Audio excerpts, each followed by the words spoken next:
Gentleman from Virginia is recognized for 2 minutes. Thank you, Mr. Speaker, and thank you to the gentleman from Oregon. Our country continues to suffer under the many crises created by the Biden administration and Democrat policies.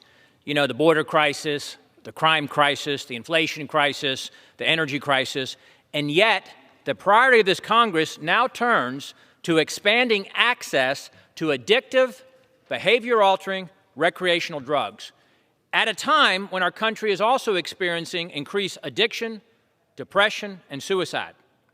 What's worse, we want to target those individuals and communities who are historically most impacted by the harm of illegal drugs and provide federal funding to help enable criminals to open and operate now legal drug businesses.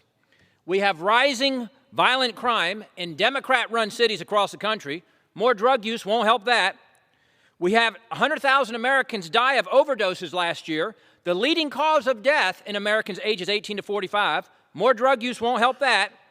Our government schools and our education systems are failing us. More drug use won't help that. But in fact, this legislation has no prohibitions on edible forms of marijuana, flavored vape products, or other efforts to target specifically teens and young people.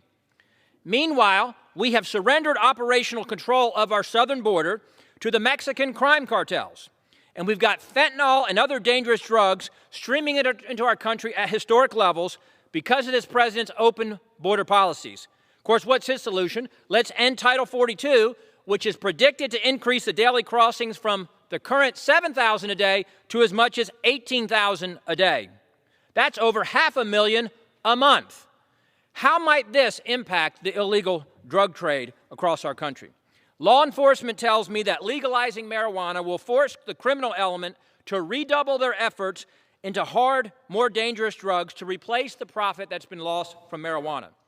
You can also look at the states that have already legalized it, and you can see the increased addiction, Gentleman's time has expired. And homelessness that Gentleman's has caused. time has expired. We should be ashamed of ourselves for The considering gentleman's this time legislation, has expired. and I oppose this bill.